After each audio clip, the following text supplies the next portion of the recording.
டியூஷனுடன் வாழ்வது ஒரு நோயறிதல் மட்டுமல்ல, ஒவ்வொரு நாளும் நீங்கள் செல்லும் விஷயங்களை உங்கள் உடல் மெதுமெதுவாக செய்ய முடியாமல் போகும் நிலையில் விழிப்பதே அது. சுற்றியுள்ள அனைத்தையும் முழுமையாக உணர்ந்து கொண்டே நீங்கள் விரும்பும் விதத்தில் நகர முடியாத நிலையை கற்பனை செய்யுங்கள். முன்பு நீங்கள் நகர்ந்ததைப் போல அல்ல, உங்கள் நாற்காலியில் அமர்ந்து உங்கள் நண்பர்கள் ஓடுவதையும் குதிப்பதையும் விளையாட்டு சவாரிகளுக்காக வரிசையில் நிற்பதையும் ஒருவரை ஒருவர் துரத்துவதையும் உங்களை விட்டு ஓடிச் செல்வதையும் பார்த்து கொண்டிருப்பதை கற்பனை செய்யுங்கள். உங்கள் உடல் உங்களை அவர்களுடன் சேர விடாது என்பதை அறிந்தபடி ஒரு இடத்தில் அரிப்பு ஏற்பட்டு அதை சிராய்க்க யாரையாவது அழைக்க வேண்டிய நிலை கற்பனை செய்யுங்கள். ஒரு கட்டிப்பிடிப்பு வேண்டுமென்று ஆசைப்படும் போது அதை கொடுக்க உங்கள் கைகள் உயர்த்த முடியாத நிலை. உங்கள் மனம் தெளிவாகவும் நீங்கள் செய்ய விரும்பும் என்னவென்று நன்றாக அறிந்தும் மக்கள் உங்களை பார்த்து கொண்டிருக்க யாரோ ஒருவர் உங்களுக்கு உணவு ஊட்ட வேண்டிய நிலை வரும். அதை நினைத்து பாருங்கள்.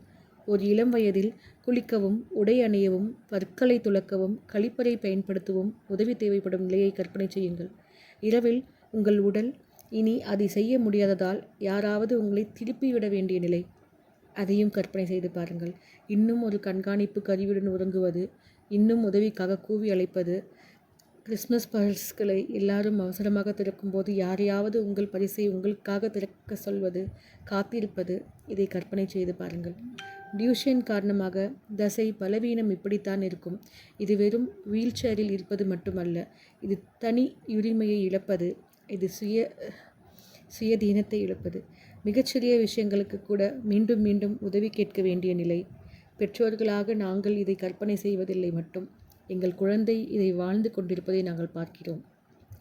அடுத்த முறை நீங்கள் யோசிக்காமல் ஒரு அரிப்பை சிராய்த்தால், படிக்கட்டுகளில் ஓடினால், படுக்கையில் திரும்பினால், யாரையாவது இருக்க கட்டிப்பிடிக்க நினைத்தால் ஒரு நொடிக்கு நின்று யோசிக்கவும்.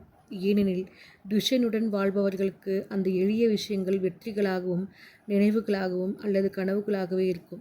இது உங்களுக்கு அசௌகரியமாக உணர வைத்தால் பரவாயில்லை. அந்த உணர்வுடன் சிறிது நேரம் இருங்கள். இப்பொழுது அவர்கள் அதை தினமும் சுமந்து வாழும் உணர்வை கற்பனை செய்யுங்கள். டியூஷன் பற்றிய விழிப்புணர்வை தொடர்ந்து உயர்த்த எங்களுக்கு உதவுங்கள். இன்று மட்டுமல்ல, அவர்களின் எதிர்காலத்திற்காகவும். நன்றி.